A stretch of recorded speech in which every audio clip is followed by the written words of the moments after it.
All right, guys. So at this point, we have done a few steps to this project.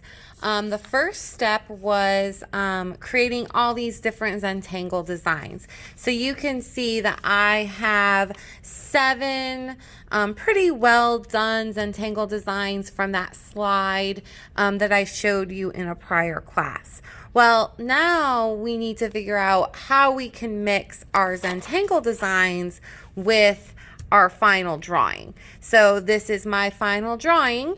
And what I'm going to teach you today is how to take an image that does, if you look very closely, have a lot of erase marks, a lot of sketching, because this was what I worked with, okay? But this is my final drawing, but I'm not happy with all of the mistakes that I made on it. So instead of, oh goodness, I need to redraw it, what you are going to do, you're going to turn it over.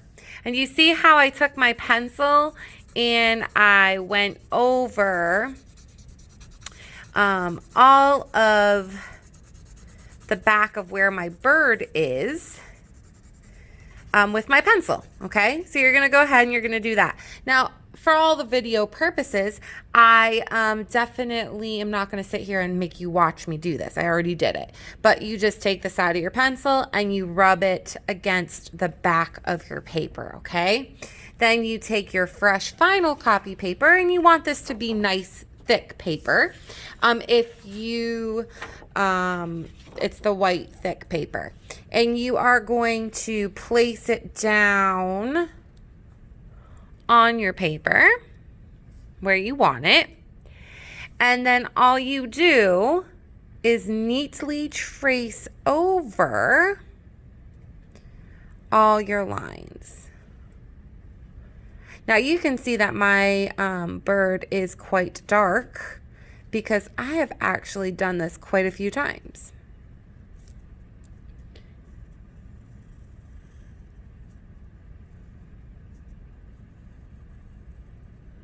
Now, when I'm done tracing this, that's when the Sharpie marker is going to come into play, because I'm going to go ahead and trace over it with that marker.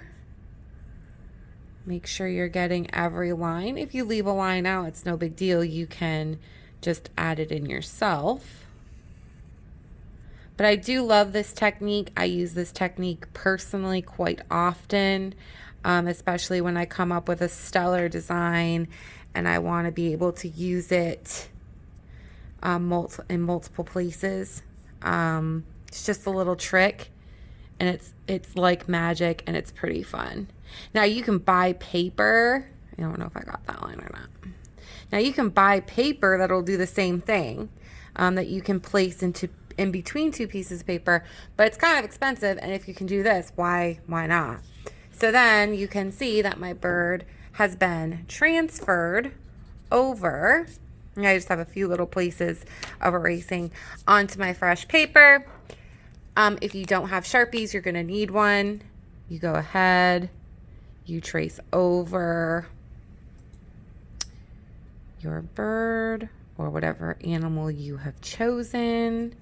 Hopefully you have drawn it nice and big, because in this empty space around the bird, typically we would think about the background as not as important as the bird, but because our Zentangle design is going to be all around the bird to start with,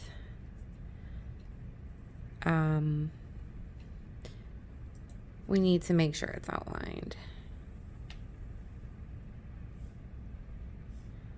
So you can see I'm just steady hand. I am using my fine point Sharpie. If you use a thicker Sharpie, these lines are going to be thicker, and they might bleed together. For this project, a fine point Sharpie like this or a pen, black pen, would be your best choices.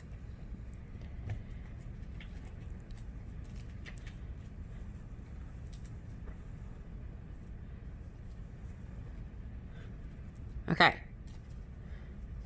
So now I'm ready to start my Zentangle. So what you're going to do in the background is you are going to start separating your space. So you are going to draw a few lines. And what I like to do is make them a little bit thicker. Got one there. Gonna put one here. Line variety. Variety is used by artists to create interest. So I'm making some thicker, some thinner. And in each of these different areas, I'm going to add in these Zentangle designs that are oh so fun. I think I need one here, and I'm actually going to come this way. Overlap, another art term. The bird's tail should be overlapping. And then this is where using your thick Sharpie will come into play. So my thick Sharpie, I want to make these lines and these barriers pretty well done. So I'm going to just go in. I'm going to color this in. Notice how I'm coloring with my Sharpie? I am not going like this, but I am doing lines next to each other very close. That way you get the best coloring job.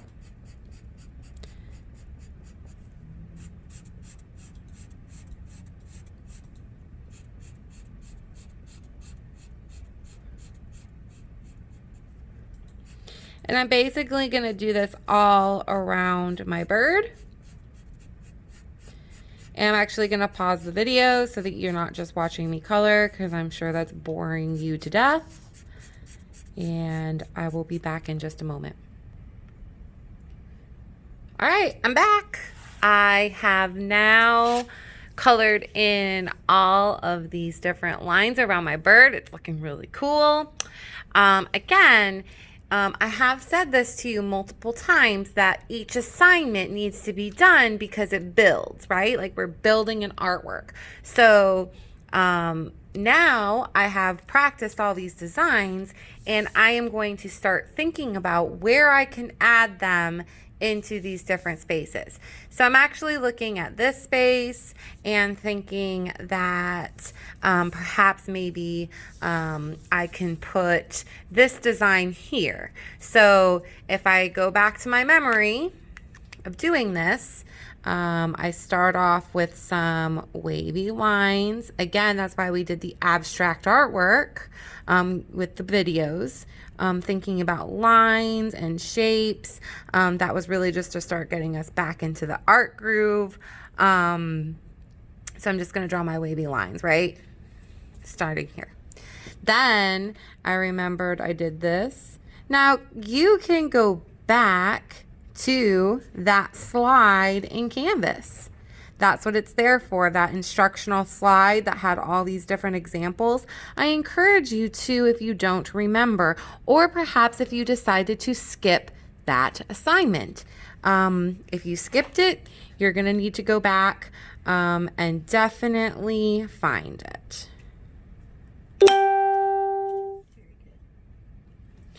And I'm just going to keep going.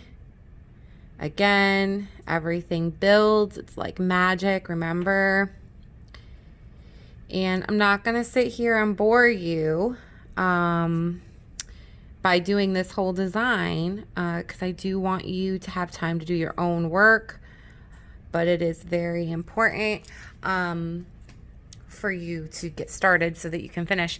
So I'll do that design here, right? Again, the work's already been done. I'll probably do maybe this design here. I love this design. It's almost like a tree. And so I'm going to do that design down here. So it's just about taking what you've already done and that muscle memory of doing it and applying it to your artwork.